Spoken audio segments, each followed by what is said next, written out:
We can just go ahead and get it started. Thank you everybody for coming. It's good to see you all this Saturday morning. Thank you for joining us. It's wonderful, man. So I just want to thank everybody on this panel for making this happen. Amy Ashley for making this happen, this Encanto panel. And so it's good to see everybody. Today we're honored to host members of La Familia. Is it La Familia or Familia? La Familia. Familia. We call it Familia. Familia. And it's Familia is a group of employees that serve as a cultural trust or resource on Disney's latest film, Encanto. If you guys haven't seen it, boo! Amazing, amazing, amazing. And congratulations, guys, for the Oscar nomination. Give it up. Let's give it up. Thank you. Well done. Well done. And yeah, if anyone has any questions throughout the chat, go ahead and put it into the Q&A chat window down there. I'll open it up right now, and then we'll try to get to them at the end, just to make this a little more interactive. So it's not just me and the panelists, our wonderful panelists, but they'll try to answer any questions or thoughts that you have. So let's kind of go around the room, everybody. So Yvette, if you don't mind, we'll start with you. If you can talk a little bit about what you do at Disney Animation now and your role on Encanto. I hear it was a pretty important one. Well, they're all important. None of it gets done unless everyone does their role. My name is Yvette. I have been at Disney for about over 25 years now. And I was one of the producers on Encanto. Nice, nice. Welcome. Thank you for coming, Yvette. We really appreciate it. Me. Yeah. Rebecca Perez, we have in the building. Yeah, so I'm Rebecca. And I was actually at Disney a long time ago, well, not as long as Yvette, but 15 years ago on Meet the Robinsons and Bolt. And then full circle, I went to a few other studios and then came back for Raya and Encanto. And I've been an animator here on the show. Awesome. Welcome, Rebecca. It's so good to have you. It's good to see you again. It's been a long time. Rebecca and I go way back, the animation mentor days. Yeah, crazy. JP, what's going on? Good to see you again. JP's been on 19 Rise Up Animation panels. And he's always 100% into it. Thank you, JP, for being here. And again, man, you're all good friends and good people. Yeah, I work at obviously at Disney Animation. Currently working on co-producing an unannounced film. But on Encanto, I worked in creative development and also as part of the Familia group. And I also got to write this book that you all should buy if you haven't been able to do so. Yep. Beautiful book, Juan Pablo. Beautiful, beautiful, man. Beautiful. Thank you for being here, JP. And then last but not least, you got Jorge, a Rise Up Animation favorite. What's going on, Jorge? How you been? Buenos dias. Good morning, Bobby. Gracias for having us in this conversation, this exchange. Like you said, hopefully it's an exchange. That's the main value of it. And I'm Jorge Ernesto Ruiz. I'm an animator at Walt Disney Animation Studios for almost 10 years, talking about life. Whoa, man. Moments, right? Out of here. And yeah, I'm loving every minute of it. Bobby and I, we were together in the talent development program back in the day. We chatted about it a while ago in Rise Up panel. And I was an animator and also part of the Familia in Encanto, and very early with the actors and whatnot, and it was great. It was awesome. I can't wait to get into it. But yeah. Thank you for having us. Yeah. Thank you for being here. By the way, when you just did that, I saw that in the movie, and I was like, did Jorge? Did you animate that shot? Anyway, I'm gonna say yes. There's a couple of sprinkle around the movie, and we'll talk about it further. But that's to the name of the good labor of the team, Nice research and reference. Yeah, 100%, man. 100%. Yeah. Well, again, thank you guys for being here. So I want to start off really quickly of like, I can throw it out to the group, but specifically, Yvette, like what was La Familia and why was the group created early on? So Familia played such an important role within the making of Encanto. And it really all started with our directors, Byron Howard and Jared Bush, very early on when they were in development, wanting to get a group together, people of Latin descent, just, getting together and just talking about family and life. And so it started off really just as lunches early on. Once a month, we'd gather for lunch and we would just talk. We would tell our stories. It wasn't about the film specific. They wouldn't ask questions. To Byron and Jared's credit, they came in and they just listened. And what it did, it was great. It was a great resource for the film in the sense that there were so many stories that were shared within there, within that group, because we all talked about growing up. We're all from different backgrounds, and we talked about the similarities and like, oh, that happens in my family too, and or the differences. Oh, we don't do that. That's not part of my culture. And it was really great. And there were so many stories that came from those sessions that actually made it into the film. But throughout the making of this film, like I said, it started very early on, about 3.5 years ago. Wow. And just really talking, but this group Familia became such an anchor, I think, for us in the sense of creating the story and being able to kind of making sure that we were representing and being true to all the characters and the story in itself. And we would read every single script, every single script that Wow. Jared and Charisse Castro Smith, our co-director and co-writer, every time they would write a script, we'd give it to Familia, and then we would gather and we'd hear their notes. We screened about 8 times throughout the course of making Encanto. They saw every single screening.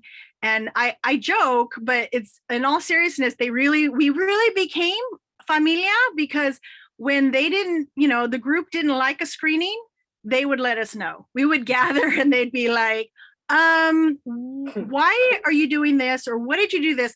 It would be very polite. Hey, we love you, but you cannot do this. And so really it became this bond and this group throughout the making of this film that became like, I don't know, they became family. We all became family. It connected people.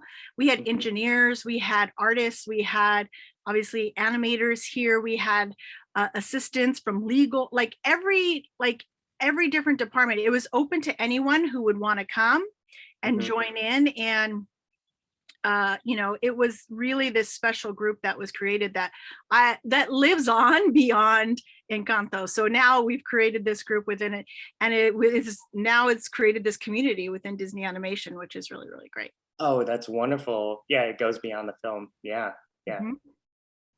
JP, it looked like you were gonna like chime in on like what Yvette was saying. I was just very involved and interested. But Yep. I don't know. I'm happy to chime in. Yeah.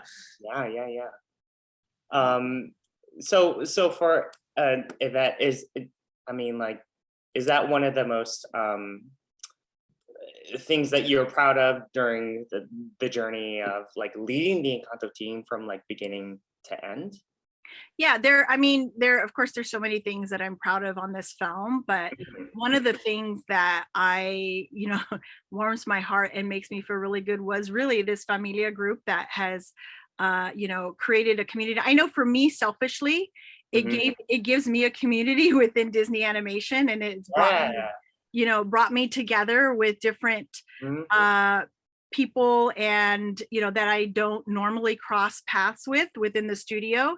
And I know I can call on any of them, reach out to any of them and say, hey, can we talk for a minute, or what are you feeling about this? And so again, I think one of the things that I love is that it has kind of grown beyond Encanto, and really is this group of family within Disney Animation. And again, like I said, it just brought so many people from so many different aspects of our studio together. Mhm. It's great. So Was it, can I ask, Yvette, was it challenging to create a space where people felt vulnerable and open enough to share their stories? Because I can imagine like a big studio like Disney and from all kinds of different departments around the studio, for other, you know, studios or maybe even just kind of peer groups and that kind of stuff of like, how do you foster a space with that many people of just for people to kind of open up about their experiences and all to feel comfortable? How do you shepherd that? Do you yeah, I think, you know, a lot of credit goes to Byron and Jared early on because of how they started it. And again, they came in just, hey, tell us about how you grew up. And through the time, that trust, you know, trust is such an important thing in any, you know, any kind of community or group. And that trust was because it was never set up in a group of, hey, look at this and tell me what you think.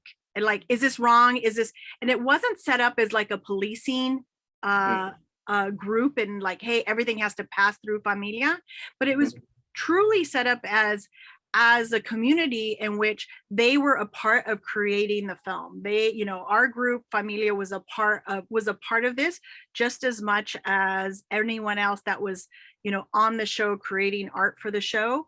Familia, no matter where you came from in the studio, was a part of it. It was just a part of our you know, kind of of what we did and how we kind of navigated through building the story, building the characters.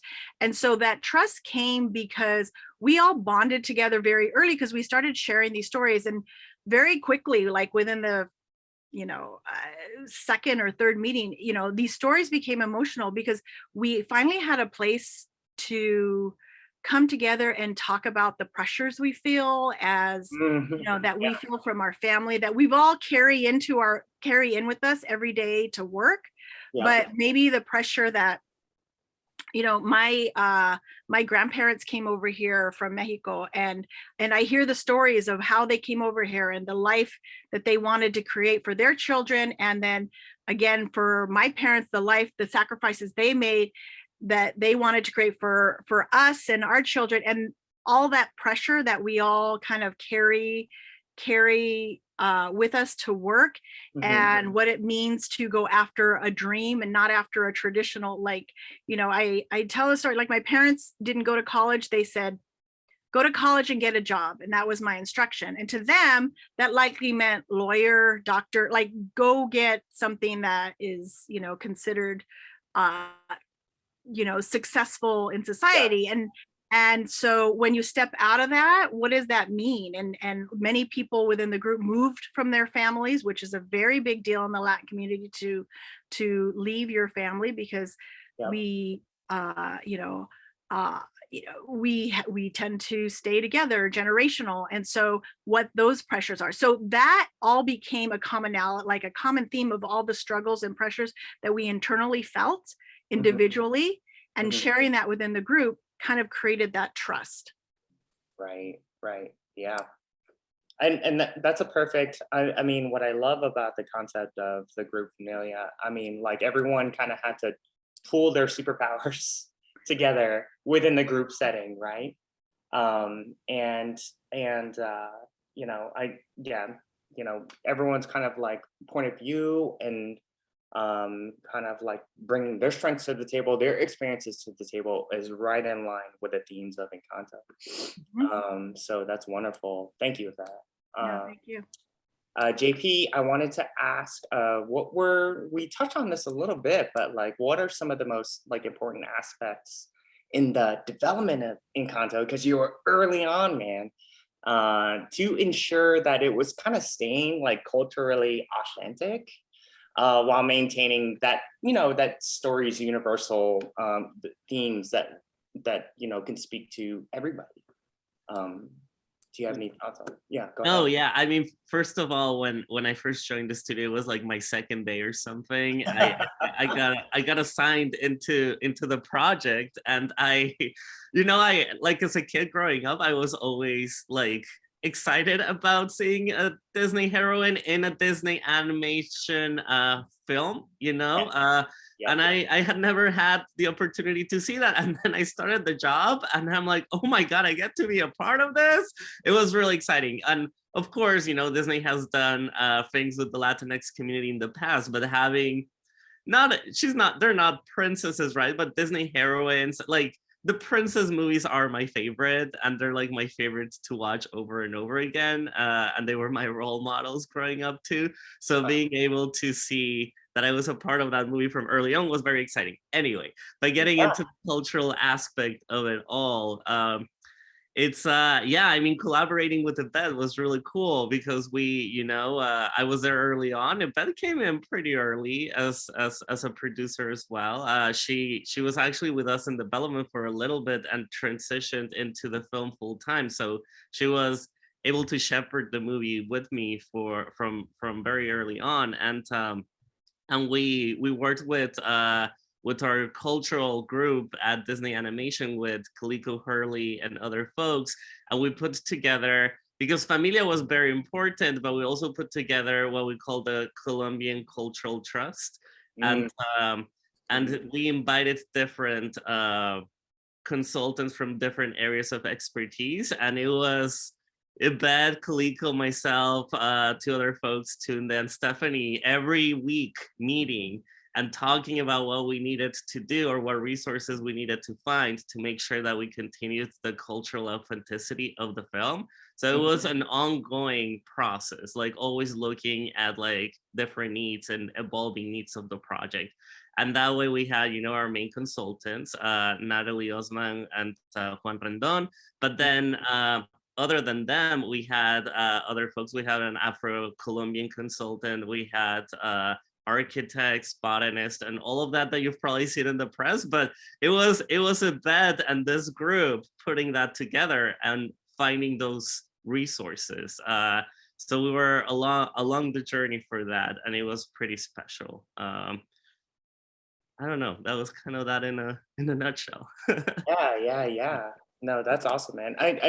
JP, I really wanted, I had this like fleeting thought of just kind of like, you know, because you had that experience, you know, and this can be for the panel too of what sort of, how would you encourage up and coming writers, artists that looking to get into the animation industry to start to tell their own stories from their own cultures and like, you know, those sort of avenues, because I feel like one of the things Encanto did was kind of break down walls of like representation and talk about specific cultures and specific everything that came within that culture. And I feel like with Rise Up Animation, we're always encouraging, you know, aspiring artists and writers to tell their own stories. So if there's any kind of advice or kind of like, you know, kind of insight that you can give in terms of just kind of telling those stories, you know, bringing it into animation, to Disney animation, to this industry. What do you think? Well, I would say, I mean, talking about telling their own specific stories, this might sound like a cliche, but I like the specific is the universal. And I do think Encanto is a great example of that. Like you look in TikTok and social media and people that are not particularly from the Latinx community or the Afro-Latino community are celebrating the characters and they're seeing themselves in them because of the family roles and all of these things that are universal, right? So I feel like not being afraid to go specific is a good thing, you know, because I feel like a lot of times people think if I go too specific into the roots of a particular culture, then only those people will relate to the material when it's obviously not true, as Encanto has shown, and many other projects, of course. And then start to join, you know, Rise Up Animation. There's Latinx in animation that I'm a part of that I know is your cousin organization, and start building community, talking to people, get inspired, you know, create like writing groups. And don't be afraid to put in the hours, even if you think it's not going anywhere. Because as a creator, as you might know, Bobby, it's you feel like you're like wasting your time if you're not getting results immediately, right? So I feel like knowing that even if it's for practice or to continue to build your own creative path, none of that time is going to waste. Like it's you're practicing or you're creating something for the long term. I love it. I love it. Yeah, that's awesome. All right. So Rebecca, hello, Rebecca Perez. I wanted to ask, as animators, like, can you share the most rewarding scene you had opportunity to animate on Encanto, and why did it mean so much to you? Gosh, there were so many. There were so many relatable scenes, like straight out of my life and history and family history. But one that always like jumps out to the front for me was at the very end of the film. I mean, now it's out, so I can talk about it. It's when Abuela and Mirabel are on the rock, and Mirabel like takes her hand and says, "I can finally see, you know, all the struggles, all the sacrifices that you made for the rest of our family." And speaking directly to my life's experience, my family's from Cuba, and they came to this country in a very similar way, you know, fleeing, you know, hardship and looking for freedom. But they literally had to give everything up. And so coming into this country, they had nothing. And so when they had kids, you know, they put everything on our shoulders. Like we did all this and struggled so that you can have a better life. And there's so much pressure that comes with that.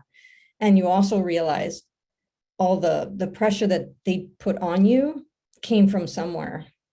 And it's such an emotional experience to then take my life's experience and actually see it in front of me as I'm animating it.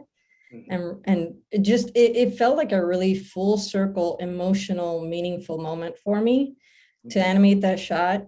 I remember thinking when I was animating it, oh my God, I'm doing this for my abuela, for my mom. And I can't wait for them to see this, and like really being emotional working through that section. And the funny part is when I was cast, nobody knew my life's experience, but that was like straight out of my life. And so now seeing the reaction that everyone is having to the film is also super meaningful, because then, you know, it almost validates the experiences of your life. Like Juan Pablo was saying, like the specificity of it is what makes it universal. And those are the things that I tried to bring to all the shots I worked on. There's another section I worked on with Julieta and Mia, which was cut out. But when they're talking in the kitchen is another experience that like is so relatable from my life's experience. And it was, again, just a dream I never even knew I had, to have worked on the film and worked on scenes that were so emotional and meaningful in my personal life. And going back to like the advice you would give the Rise Up community is embrace what's specific about you, what's personal about you, because the more you bring that to life, the more connection you're going to have when you're showing it. People will connect to it, and that will open doors and experiences that you never would have imagined in your life. Like speaking to the Familia family, when I came on board, they were well into like a year, right? But sitting in those rooms also allowed me to connect with other folks. And in the stories I would hear, it gave me freedom to express a lot of things that I had experienced as a kid or growing up or going into this industry that I didn't realize were so meaningful for me. And it also made me just, it like brought down so many walls, right? And it allowed me to be so me, authentically me, that I think it improved my work. So it's like this full circle thing. So if anything, that would be my advice to the community, is like tap into the specificity, the specialness of you, because nobody else can bring that, right? If you're trying to be someone else, that someone else is already taken. Try and be you and express that thing that's specific to you. And that's what will take you like to the next opportunity. I don't know if that makes sense, but No, that was beautiful. Beautiful, Rebecca. Thank Yeah. you. Yeah. I think everyone feels it here. That's the irony. Like, I'm not saying anything that's like groundbreaking. It's just when you realize it for yourself, you're like, whoa, that is so powerful and so magical that once you tap into that space, like there's no putting a limit to your life. Yeah. Really, and I think- really wanted to go put ahead. a little heart reaction, but in the panels it doesn't let you. I just You have realized. to do this. I was I like, know. where's my heart? Yeah. I mean, what Rebecca just said is it can kind of apply to like anything. Just like artists aspiring to break into the animation industry. I always tell people just kind of like just put yourself out there and you know, everyone's trying to look for every student's trying to look for something that like employers haven't seen before, but what they haven't seen before is you and your experiences, you know, and delving deep into celebrating your family, celebrating your culture, celebrating your experiences and all that kind of stuff. And even when you break into the industry, guys, is, you know, like if you can aspire to tell those stories about your family and your culture, the world needs it. I mean, you know, we need you to tell your stories, and it doesn't. It could be very personal, but also you can kind of like what Yvette and JP said is like tapping into the universal as well. So wonderfully said, Rebecca. And I was gonna, Rebecca, you also did that shot that's been making the rounds, right, on social media. Which one? Oh yeah. Is it the Antonio Yeah. or this one? Because that one was crazy. Oh, Did you see the one I where think it was Dolores the is doing Antonio. this? I think But it was what's the funny- Antonio. I think it was the Antonio one. I'm gonna bring it up just because, like, I was just like, oh, this is know. Hyo, yeah. Yes, yeah, which is crazy. That's beyond crazy was when I saw this online. And I was like, holy, I won't say any bad words here, but I was like, holy cow, that is crazy that a shot I worked on is resonating so much so that it just blew up. And here's another bit of advice and like just a point I want to make, because I feel as, you know, up and coming animators, or even when you're in the industry a long time, you're thinking, I want the money shots. I want, you know, the crazy, exciting, meaningful dialogue, right? And you immediately gravitate towards that. And a lot of people like look at shorter shots and think, this was a series of shots I got, and one that most would say, oh, it's like a throwaway. There's not much to that shot. But this shot as throwaway was the most meaningful shot for this kid. And that, and every one of my shots are my babies. So I like really dive into those. But my point being, there are no throwaway shots in a film. Every shot is super meaningful, and you have to bring your all to everything you do.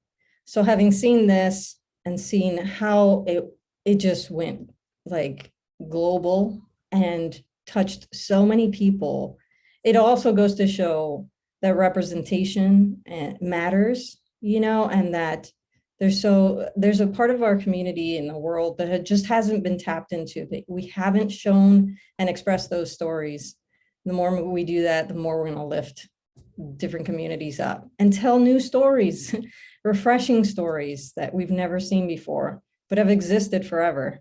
So yeah, it was super amazing to be able to work on this shot and then see it back at me. Awesome, thank you. Thank you for Rebecca, man. That was wonderful. I remember that shot too, and it's fleeting, but it's so impactful. Yeah. Jorgito, you're up, buddy. What's going on? Good to see you. Life Good to is see going you. on as we speak. My question for you, Jorgito, is what aspects of your life, man, and upbringing did you bring to your work in Encanto as an animator? Okay, I'm gonna try to keep it, concise. Sure. And I'm gonna echo what every window in this panel has said, especially Rebecca's, because we're talking about a little bit of articulating how we animators approach things, right? But again, me being Venezuelan, mi papá, my dad being Colombian, and his dads and their dads, and have many like roots in the culture, right? And me coming from Maracay and being a dream, working as an animator at Disney. And sorry, I'm gonna get a little romantic, seeing a team with this expertise that again I look up to. It's like la crema in some ways in the storytelling, and seeing all these teams from different disciplines being excited about these characters and situations and circumstances that I'm so familiar with was amazing, right? So see, over 2-3 years ago, and again, I'm gonna say the story that I always say because it's crazy. I remember the directors approaching me and making arepas together, about making arepas. And Encanto wasn't a thing really, we were just conversational, talking about about Yvette, Familia forming in a very organic way. It wasn't like an assigned thing. Like Familia was a beep, beep, beep, beep, organic. We didn't have really a name. We put Familia because to put a name on it, right? In seeing that in those, I always say about the intentions that the directors have. You see the curiosity, the kind of curiosity they had was amazing, And again, seeing it from these characters and experiences that are so familiar to me was crazy. Then inheriting all these iterations of the scripts, and me translating it by myself, and stuff like that in Spanish, to see how they would flow, right? And talking about the role of the family, of the familia, right? Role, which was I always say the guardians of culture, but we weren't guardians. We were more giving opportunities, right, to certain things, right? And we'll bring all these experiences and talking in Spanish and seeing all this experience in Spanish. Again, I brought a lot of me, I thought, a lot of us, a lot of our experiences, right? In the animation, for example, in the animation role, which that's, Rebecca and I, we were kind of messing around with the animation, which what we do is it's a specification. And going back to what we're talking about, specification, what we do is we are professionals of observers of life, right? So I remember that the animation team approached us, the leadership, which told me to kind of come up with a little presentation to the animators about a specification, and a specification is originality, right? Because we weren't trying to do certain gestures just for the sake of doing things, right? So I wanted to raise that curiosity in our animators team, right? So it was a small conversation. Like, I don't even remember, Rebecca, I don't even know if you were there. Like, I don't need to slide over Jorge talking, but it was more it was more sharing a bunch of movie characters, live characters, specific mannerisms and ways that what we do, right? So we could keep somehow that visceral connection that the Familia group had, right? And we could see that visceral familiarity, right, in the movie. So by then we would feel successful, right? And we wanted to bring that familiarity, that thing, that all of our experiences bring us together in the Familia group, and wanted to see kind of there, right? And yes, a lot of us weren't Colombian or maybe Latinos in the animation team, but again, the team that surrounded us, smarter all than us, exposed us to be curious about these flavors and these specific mannerisms, and again, I can go on and on and on and on, but it was from the rhythms and the dances that we had, right? So we had because again, Rebecca and I were representing a big team of animators. We had to go and lay all these performances on top of someone con ritmo. because, and it's something hard because I always say that we could know A, B, C, D dance steps, and anyone can know it, but it depends how you flow from it to it. It's having tener ritmo, having rhythm. So we wanted to see our characters having that visceral rhythm. Again, observation was a lot in. I make arepas every Sunday, and I got to animate an arepa making shop. It was Rebecca. It's like the same sequence, right? There you go. That Yeah, moment, that's right. something visceral, something conversational. But the way you see in the flip the arepas, you almost smell that corn burning. And anyways, I can go on and on. Again, it means a lot to me in this to be in this movie, and it means a lot that it was a lot of collaboration, right? And bringing all those experiences of families universal, which is tolerance and that empathetic patience, right? Seeing how our roles are not permanent, our roles changes in the dynamic, how time goes. But yeah, as you can see, it means beyond many things to me, this movie. So I'm really glad. Estoy muy contento. Muy chévere, ¿sabes? Lovely, man. I love you, Jorge. Yeah, before we open it up to Q&A, I just wanted to throw out to the panel and I just kind of question what it means to you personally of what does it mean to you to see the film resonate with audiences kind of like around the world, and everything that's been, the conversation's been happening around Encanto, and what that means for diversity and inclusion, you know, in major feature film storytelling. Yvette, do you want to share first? Yeah, sure.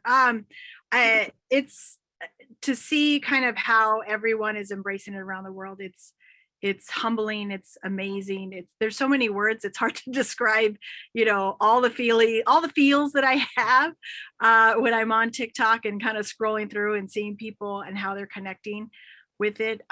It's, you know, doing, again, much credit to Byron, Jared, and Charisse, who committed to having a family with 12 characters and doing animated films with so many characters and making sure they're all deep characters and really they all are very dimensional and people identify with. You know, I think the diversity of characters and not only like, you know, visual diversity and seeing people, again, I've said this over and over again, this is the movie I wish I had as a little girl, and I'm so proud that my children are able to see it. And I have a 7-year-old daughter. I have a 12-year-old son and a 7-year-old daughter, and she got the doll and said she has brown eyes just like me, because so many of the dolls that she has have blue eyes or light eyes. And so really, you know, it's that my children are able to see themselves, and it's not a big deal for them. It's just part of life, is so special to me. And one of the things that really kind of, when I think about this film and what it does, Yeah. What, you know, how people are connecting with it. But there's diversity, yes, and how the characters look, but there's diversities and personalities, there's diversity, and there's so much diversity within these films. And I think that's kind of how people are connecting with it. And I think it was Rebecca, or I don't know who mentioned it earlier, there's so many people connecting with it, of, you know, from all different backgrounds, because, you know, again, going into that, how that specificity is universal, you know, it's people are seeing themselves and connecting with it. And I don't know, it's humbling, and I have so many different words that come up when I describe how this film is kind of permeating through the world right now. Yeah. Can you believe this is happening for us? I mean, crazy, right? I mean, like, we grew up with like certain films, and now you are creating these films.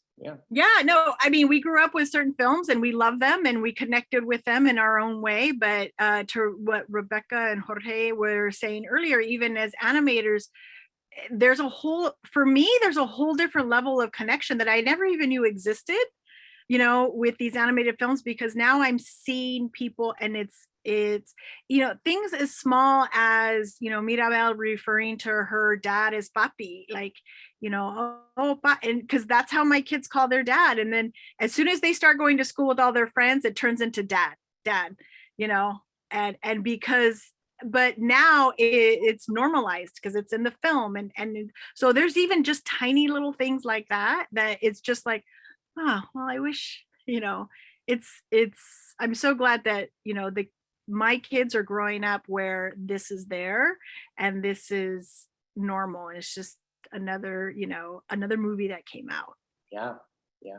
And JP, you must feel the same way too, as well, of just kind of shepherding projects that are in development, all throughout development, and then kind of seeing them through, of like, that are promoting like more diverse stories. Yeah, I mean, you know, I joined the studio in 2018. Yeah, right when you know, Jen Lee became chief creative officer right after that, and just seeing leadership and everyone like huddle up to like really take this seriously, like, you know, like folks like Carlos Lopez Estrada and Susie Unesi got hired in that period of time, and bringing in more voices to tell different points of view and different types of stories has been really exciting. And I think you'll see a lot of it in the future, but, you know, Disney Animation is really, you know, like taking it seriously and telling these stories. So it's exciting. Awesome. Thank you, man. The future looks bright. Thank you, everybody. We're going to transition, if that's okay, and transition to live Q&A. Cassie, are you there? I am. Hi. Thank you. Yeah. I freaked out a little bit when I saw the notification. Unmute. What does he mean unmute? But thank you. My question is, especially to Rebecca, how you've seen animation change since Meet the Robinsons and Bolt, because that was like just when Disney was getting into 3D animation, and now you have Encanto, which is like amazing. So you must have a great perspective on that.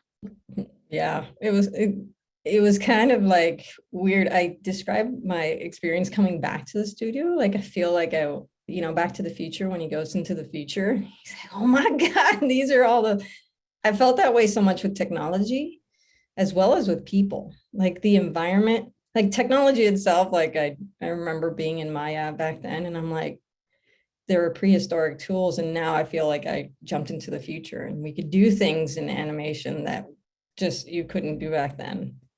Or if you did, it was like really rudimentary. But culture has also changed at the studio since that time. And it feels like there's, like Juan Pablo saying, there's such a bright future ahead.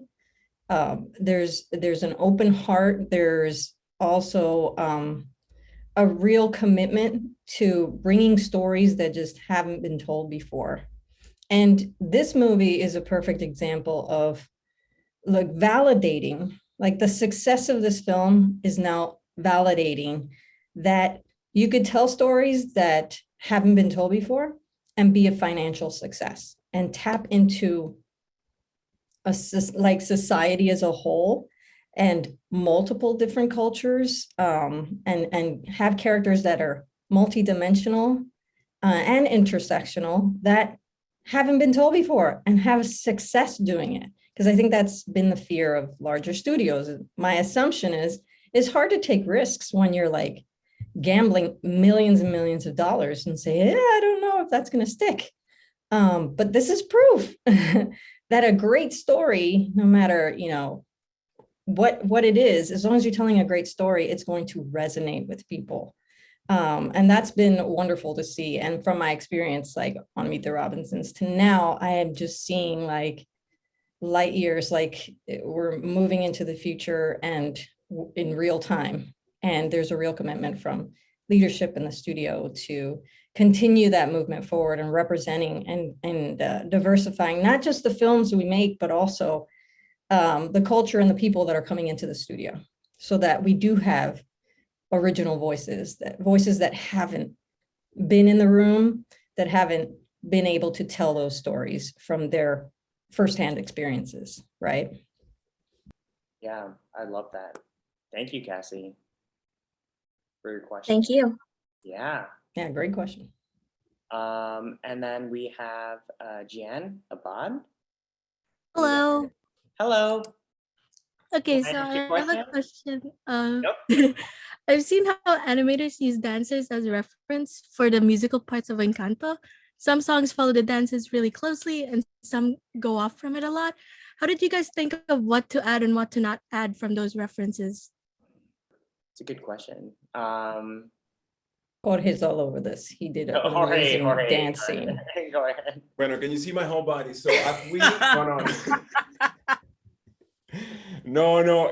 Well, it all goes back to what we do, which is observation, and we don't base things on, or we don't do reality, right? We stylize reality, right? So what we do, and that's our discipline, right? Is how do we break it apart, right? What do we take, right? So what's the gestures, right? How do we stylize the reality without just copying the movement? Because also it's what we bring to the character, right? Talking about specification and originality, we are animators at Disney's what we can bring to the characters, like how Jorge or Rebecca would move through the eyes of Mirabel, right? So what do? You have to strip it down to clarity and caricaturize or stylize the reality, right? Into a more clear style. In this, for example, some sequences, we had a lot of reference from dancers, right? And some other sequences, it was more based on the animators' kind of experience, right? So again, it goes back to stylizing the reality, and you can see some people just use it a little more loyal to what the movement entails, you know, because sometimes the performance of certain dances kind of invite you to do that, you know, in order to kind of really sell what's going on, what kind of dance, o si tiene ritmo, no. Does that make sense, Rebecca, right? Yeah, that makes sense. Stylized reality, we don't copy it, right? Yeah, that's really cool to learn about. Thank you. Yeah, you always have to inject the imagination. It's like investigation meets imagination. That's animation. Hice un verso sin esfuerzo. That's really cool. Thank you. I love it. Sorry.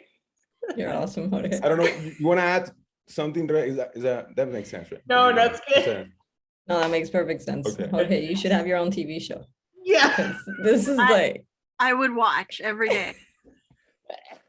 Sorry. That was wonderful, man. I love it. Francesca, do you have a question? Oh yeah, hello. I was going to ask, were there any characters in the movie that you had a hard time developing or just pinning down? You want me to take it? I can take that. I Yeah. mean, early on. So we had our 12 characters, and we committed to them, and some of them, and it took time to develop them, right? You always want to make sure you developed. We spent a lot of time, the most time on Mirabel and Abuela, developing them and their relationships and their characters. And each screening, we would, develop another character. And, funny enough, like I know Camilo and Dolores are very, very popular online, and a lot of people are connecting with them, and they were the ones that probably were developed later on, as in the process, in the sense that because we were focusing on the relationship of the sisters, and we kind of went out from the family in there. So sometimes we would screen, and the notes we would get back from within the studio, they'd be like, well, what is Camilo doing? Like, what is he, what's his role? And so, but, we always knew we were committed to this big family, and we loved all of our characters, but each of them had to, kind of earn their way into the story. And so it was through Jared and Charisse and their writing, making sure it was our story team that really kind of focused, and then really our animators that kind of came in and brought life to them. So it wasn't that they were more difficult in that sense. It's just that with that large family, we couldn't focus on everyone, every single screening. So Right. I hope that answered your question. What I would add to that is that some of them, like the powers, which I know people are very excited about that. Like some were there from the very beginning, right? But like Isabella was always the flowers. Luisa was always the strong one. Bruno, previously named Oscar, was always the one that looked into the future. And Antonio was always the animal kid. Like those were always there. But the ones that kept switching powers were Julieta, Pepa, and Dolores, right? Those three were like, at one point, Julieta was the person with the weather, and Dolores was the one that cured. Actually, I don't know if you remember this, Yvette, but Dolores is named Dolores because it means pain in Spanish, and she was the one that originally had the power to heal, and then the name stuck. And then the name stuck. Yeah. Yeah. Yeah. I mean, that's a good point. And like we said, Julieta was the one that her emotions controlled the weather, and she wasn't the personality of Peppa. She always had that calming personality. And so really, what are the pressures of someone who constantly was so in control of their emotions? And then we actually, as we were kind of going through our story process, we found, what if we actually put someone who isn't able really to control the emotions, the one that controls the weather? And that just kind of opened up the Peppa and her personality.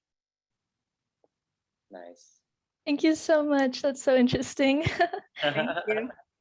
Thank you, Francesca. Sam? Hi. Hello. Oh my Hi, God. Sam. I think it's really funny that me, Gian, and Francesca all spoke after each other because we're all in the same class. And Oh. yeah, we're from Sisler, if you guys remember, since you had like talks at our school. Oh, yeah. Yeah, thank you.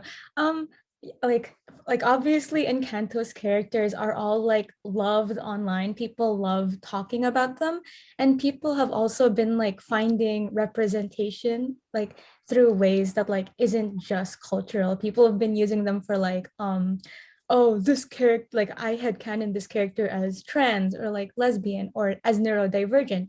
How do you guys feel about them like being received that way?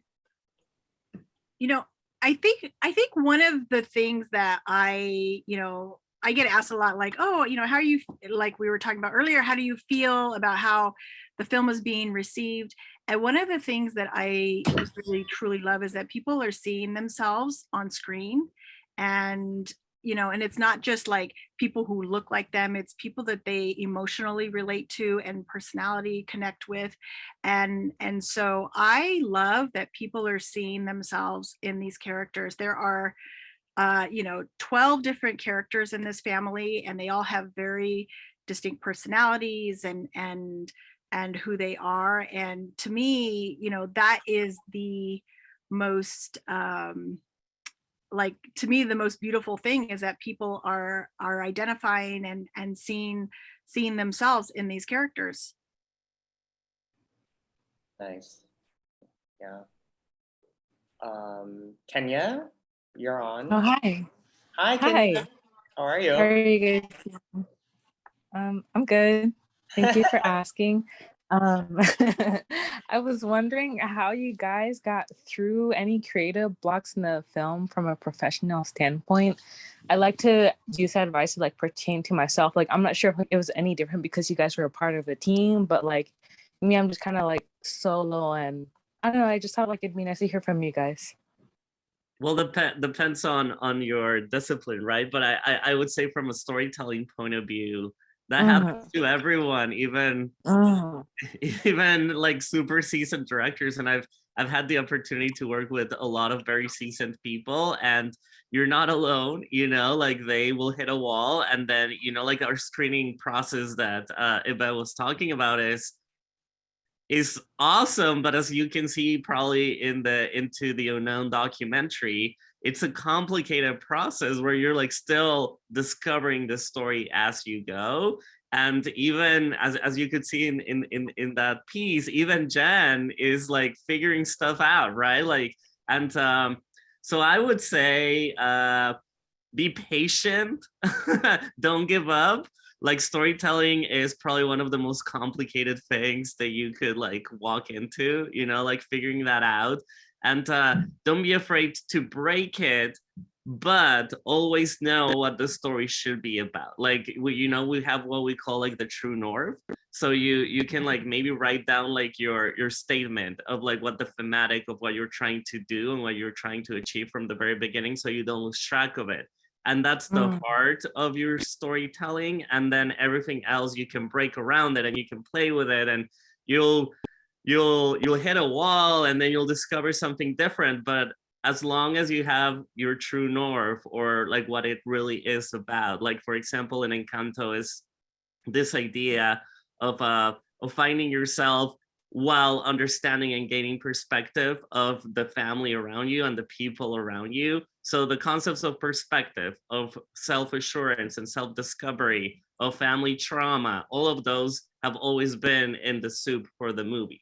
So as long as you know what you're trying to tackle, the plot, and if Mirabel turns left or she turns right, like that changed quite a bit, right? But just know the story you're telling. I was talking in circles, but I know that helps. That was great. No, to add to that, it's just take pressure off yourself of delivering the perfect thing the first time. And Encanto was not the film that you see that is out there. Believe me, it was not that very early on. And there's a lot, we always when we're creating, we put a lot of pressure on ourselves to be perfect, and having that, because we see a lot of times what we see in what is put out to the world is the result, and there's tons of work behind that. So take the pressure off yourself of saying, okay, well, this has to be the result the very first time, the second time, the third time, the fourth time. It's just every time you're just moving forward. Oh, okay. I see. Thank you. Thank you, Kenya. Of course. Trisha, do you want to ask your question? The Moana. Hello. Hello. Hi. Sorry, I'm a little under the weather, so my voice is a bit stuffed, but No, it's you lovely sound to great. meet You all. sound great. You sound better than I do. Thank you. So my question is, considering it's been 30 years since the first Princess of Color has been introduced, and that was Princess Jasmine and Aladdin. How, from Aladdin up until now with Encanto, what do you think really excites you about the future of cultural diversity in animated projects? Because based on what I saw in Encanto, I think for Disney Animation, the sky's the limit. And I think it's really contributed to the change in the animation industry as well, because it's encouraging people to come up and tell their authentic stories about them, how they grew up in their culture. So what makes you excited about future stories that center around that sort of diversity? Wonderful, Trisha. Wonderful question. Rebecca, why don't you kick this one off? I'm just excited to just see there's so many stories from so many different cultures that we just haven't told. And there's nothing, whenever I see a film like with a culture that I'm not familiar with, I first start with a little bit of hesitation, like, I don't know if I'm going to commit 2 hours to watching this. And whenever I'm done with it, I'm like, that was so enriching. I feel a breath of fresh air.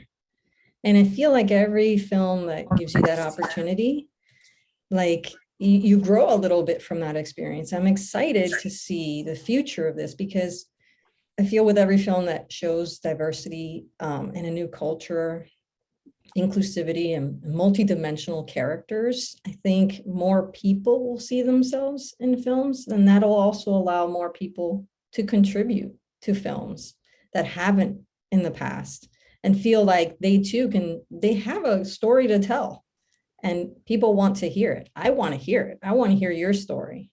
I don't want to hear the same story.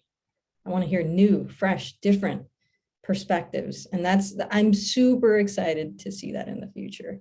And having seen that in the screen, and I'm like Yvette, I have 2 kids. I have a 9 and a 7-year-old. And having them watch films that, God, I wish were there when I was a kid.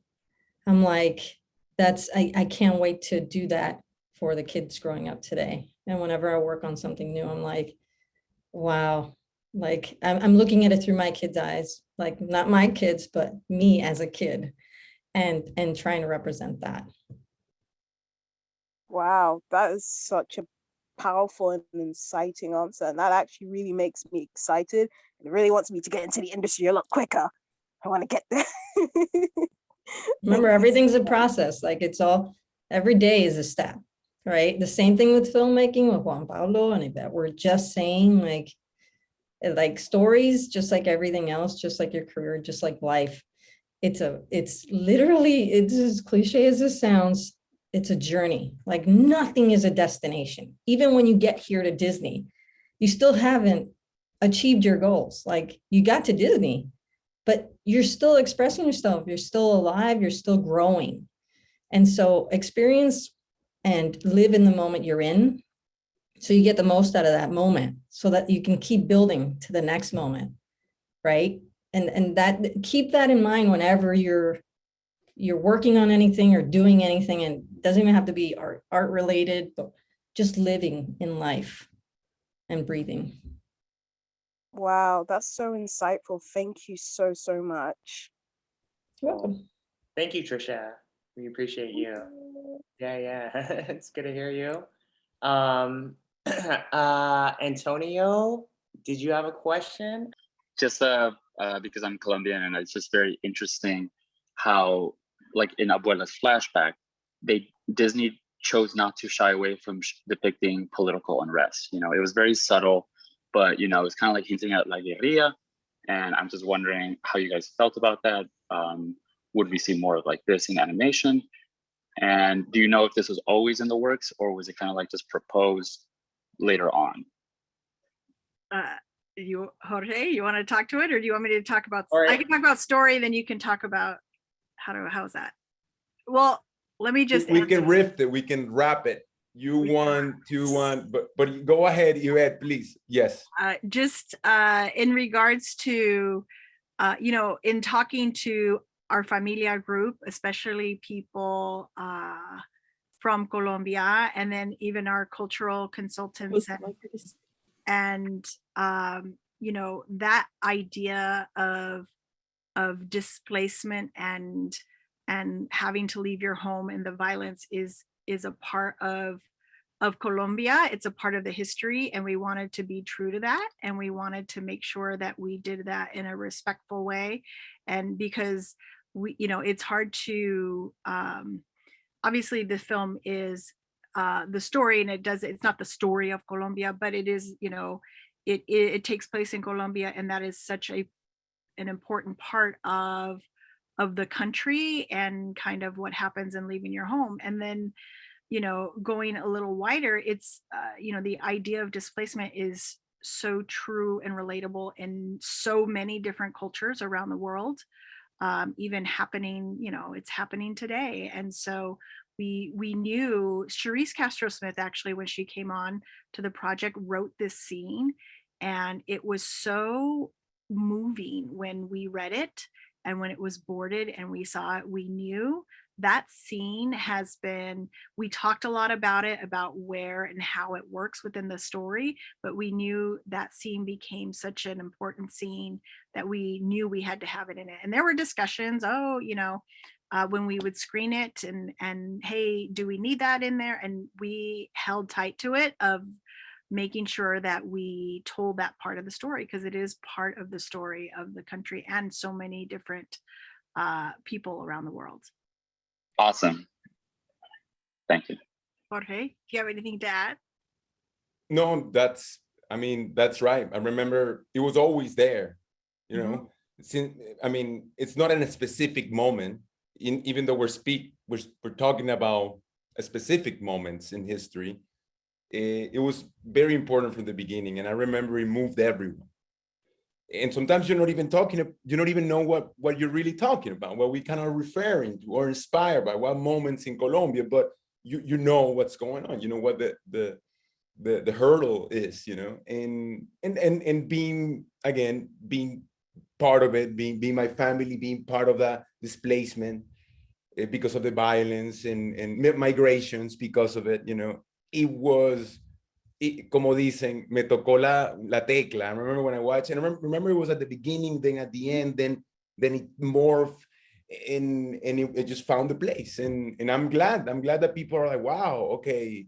And it wasn't ever for the sake of it. Again, we weren't never specific, but it was in a very poetic way, you know. We weren't showing more than we needed to show. It was great. I love it. I love that people notice it, because from the beginning, the whole Familia group was really, really aware of the power of that scene.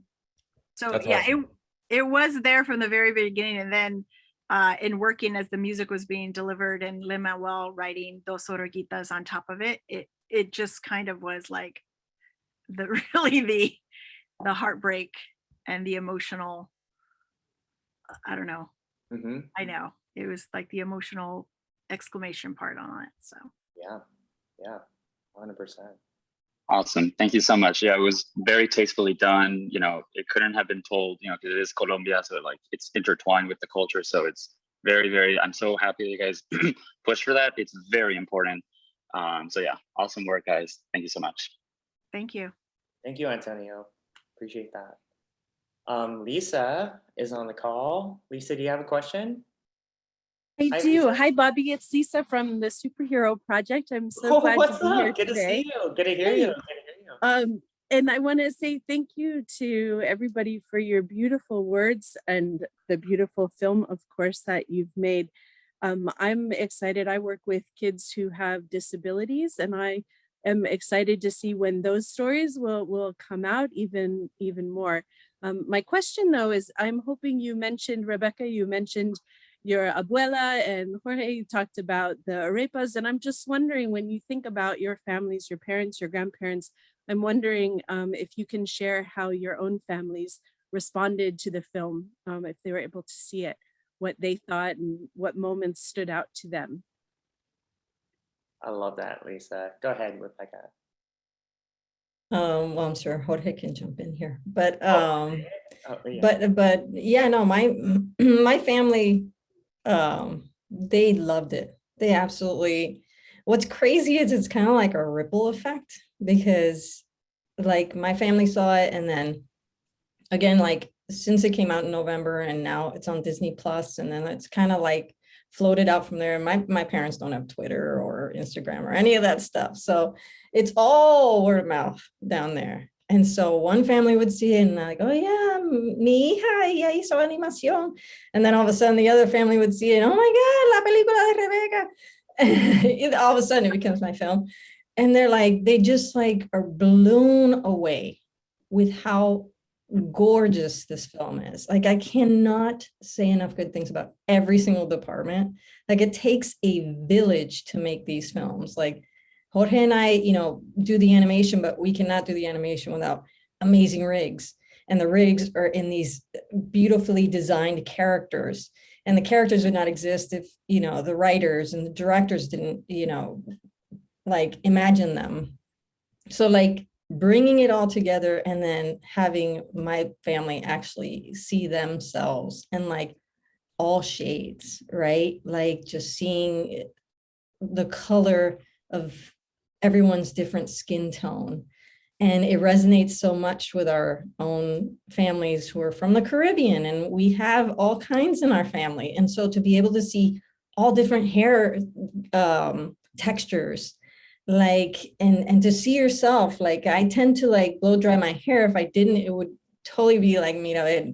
But for so long growing up, I was just programmed that you had to have your hair a certain way. And so like seeing this film and having it resonate, it even gives me a breath of fresh air that in a way it gives you a freedom and a permission to live your authentic self, you know, in all aspects. And back to my family, like just seeing this film through their eyes, like, because having been on the film for a couple of years, like I knew what was there. I couldn't wait for it to come out so that everyone can kind of see it and experience it. And now that they have like having that connection with my family and having them see it, it's just like out of body. It's an out of body experience, because this is something like in my life, I never, ever imagined this. I couldn't even dream this because I didn't know this was a dream you could have.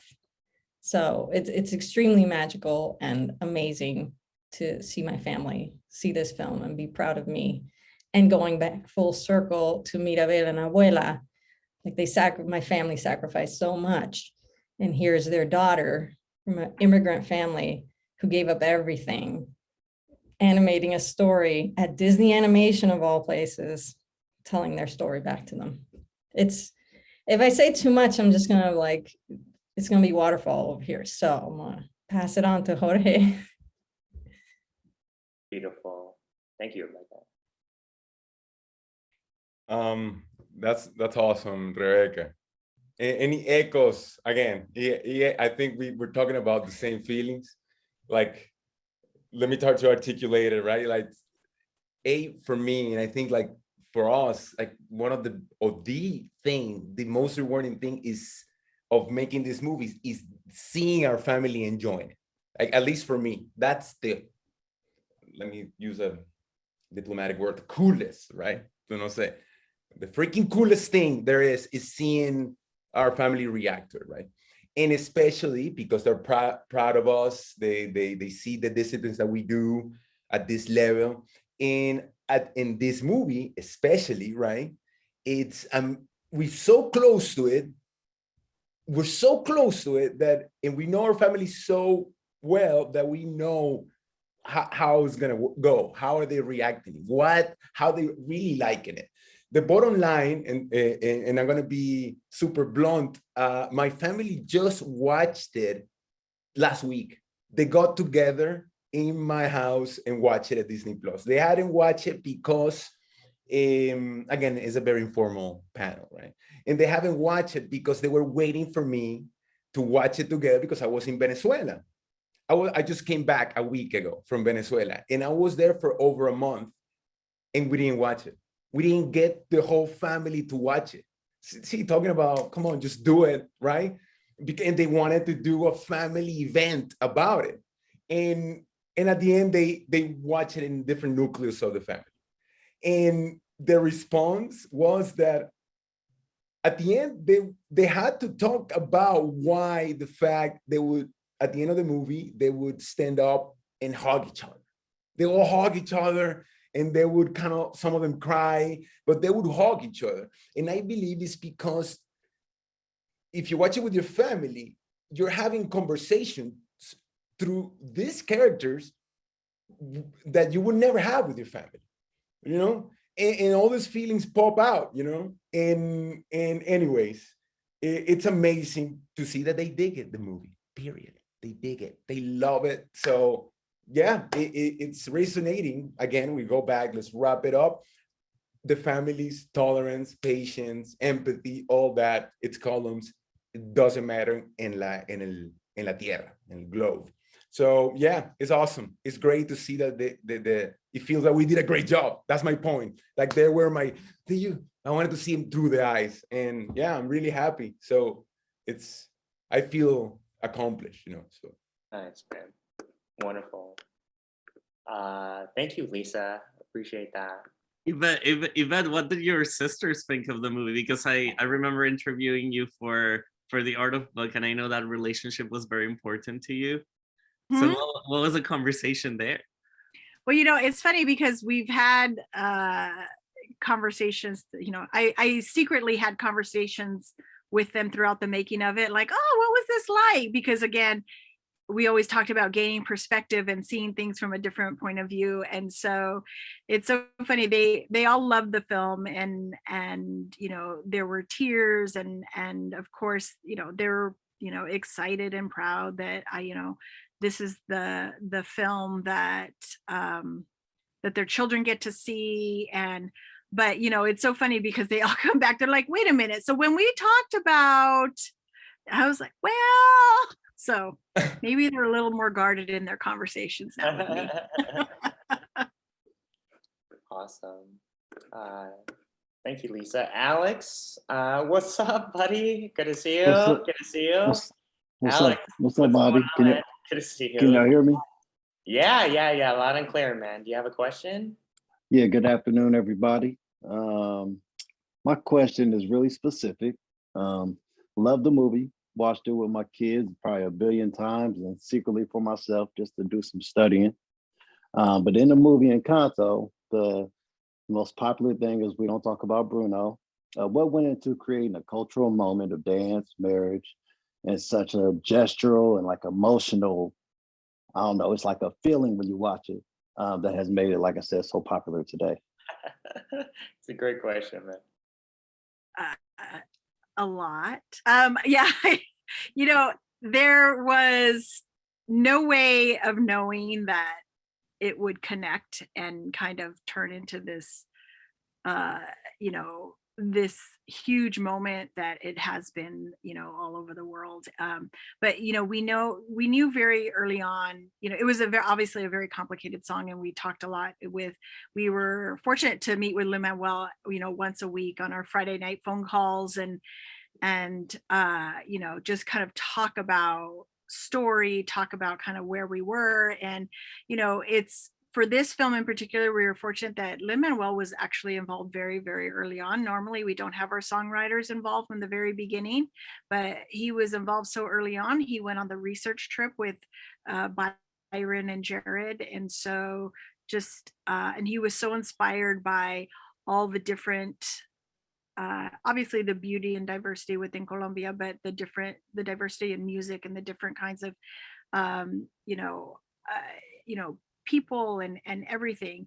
And so it was great to have him so early on. So he was very involved in the story and giving notes and stuff like that. When it came time to, did I freeze? No, you're Oh, good. no, You're good. No, we can hear you. You're good. Oh, now you press. Oh no, Or spoke too soon. I don't know why. Oh, sorry. Oh, no, you're good. You're good. Yvette. Everybody froze. But when it came time to like write the song about Bruno, you know, it was one of those calls, and it was, you know, sometimes we all don't know how creativity and inspiration works sometimes.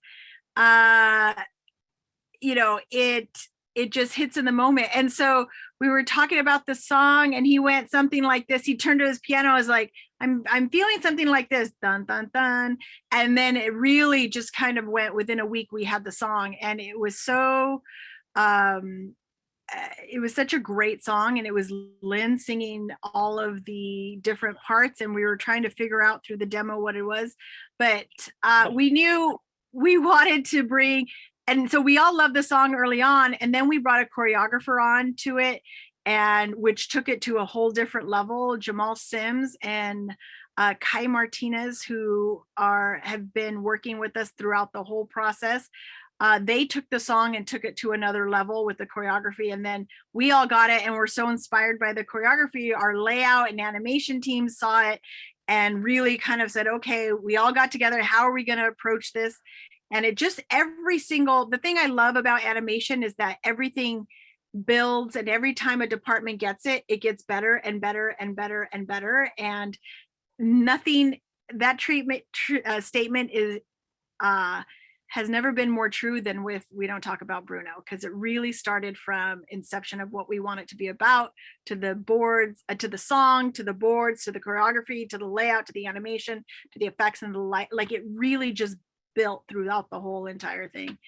But never in a million years would we have imagined that it would have caught on like it has. We were so excited about it. It definitely killed Frozen, right? And which I didn't think would ever go away. So I went from Frozen with my kids to Encanto. I'm like, it's cool, I'll take it, man.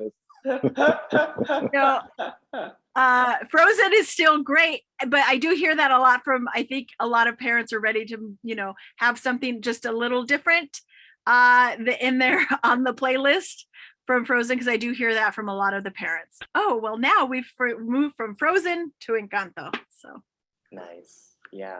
Thank you, man. Thank you, Alex. Thank you. We'll catch up again soon, eh? Yes, sir. All right, brother. Yeah, so we're just about in a 1 hour and a half like time frame. Apologies for everyone that we didn't get to their questions, but we want to respect everyone's time. Keep it to 1 hour and a half. But I just wanted to express my gratitude for y'all being here, and thank you so much. And if there's any last parting words, just in terms of kind of speaking to you know, our diversity in storytelling and cultural authenticity in storytelling and animation that you could impart for the Rise Up community moving forward. JP, I'll start it with you, and then we can sort of like popcorn it around. Just kind of thoughts on just kind of like encouraging the community to tell our stories, our cultural stories, and later on down the line of just like kind of like changing the landscape of this animation industry that we love and know so much. Yeah. Oh my God, that's a tall order. Oh no, sorry. No, I'm like, say the 4 words that will change someone's life. No, no. What I'll say is, you know, I think it always goes back to like we're like doing cool stuff right now, all 4 of us. But like we're like come from very normal backgrounds, and it's about persistence. And I know this is very cliche, but it's about not giving up. It's about trying and falling. And if I could tell you the amount of times people have told me no, you would laugh. But I think that's a big part of it, right? It's just persistence, dealing with the no's, but also in the process finding your place, because sometimes you're like on the journey and you're like, oh, this is absolutely what I should be doing. And within that wheelhouse, because I think it's important to be passionate about what you want, but like being open to the other things that are around it that might be your perfect place for the moment, because we will all evolve. Yeah, I'll pass it to someone else. Rebecca. Yeah, I'm gonna echo your statement there. I think the one bit of advice, or I'll close off everything here personally, is just, this is a journey, right? Like animation, any career you pursue, but it is also about being persistent. And just like Juan Pablo, and I'm sure everyone in this room, I can't tell you how many no's I've gotten, including from Disney, right? I don't remember how many times I applied here or any other studio. And especially starting out, when you have the whole catch-22, well, you don't have the experience, so they can't hire you, and they can't hire you because you don't have experience. You know, be humble, you know, and take the opportunity that is presented in front of you, whether you think it's below you or above you, or you're pooping your pants because you're like, I can't do that, they're gonna find me out. Take a chance, you know, like go on a limb and just work at what it is you're doing. Be passionate about what you're doing. You know, reach out to people. You know, I can't tell you, like when I was starting out, we didn't really even have email. So I couldn't reach out to people. It was just like knocking on doors, literally, or sending an actual paper like letter. But now there's so much accessibility to people in the industry. And a lot of people will write you back. You know, when you reach out and you make an effort, keep doing that and keep working on your discipline and being passionate and excited about what you do. And if you have a dream, pursue it, and don't let anyone else tell you you can't, because that just means they can't, right? You can. If it's in your heart and you keep at it, you will. It's an inevitability, and just pursue it. Like, be strong and keep going. If someone says no, go to the next person and the next person, and keep working, because it'll happen. Mm-hmm. Yeah. 100%. And I'll hand it over to Yvette. Yeah, so I agree with what both Juan Pablo and Rebecca said. It really is, you know, here's the thing, and you all have interest and everyone has like, oh, I want to go there. And I'll tell this real quick. I started in college and I met my best friend. I had no idea what I wanted to do with my life.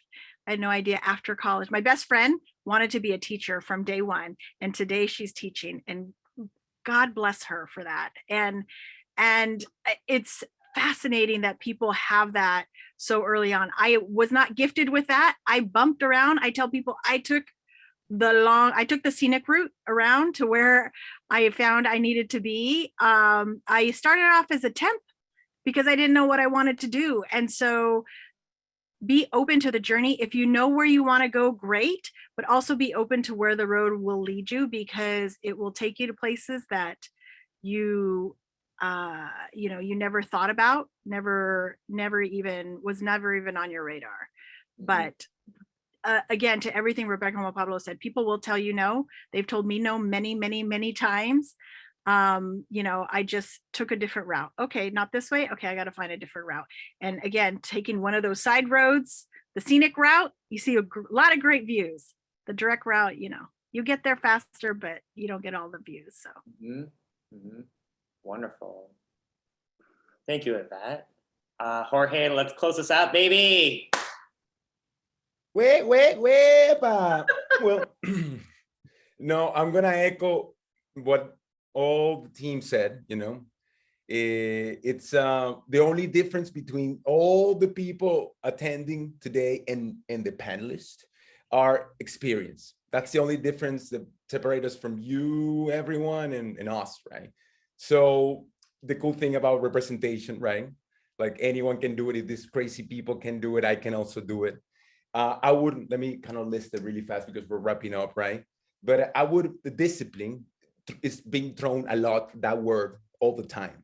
You have to put first and last name to what it means, discipline to you, okay? I always say the same thing, okay? What does it mean? What does it mean waking up at what time or working? What does it mean? I'm always disciplined, right?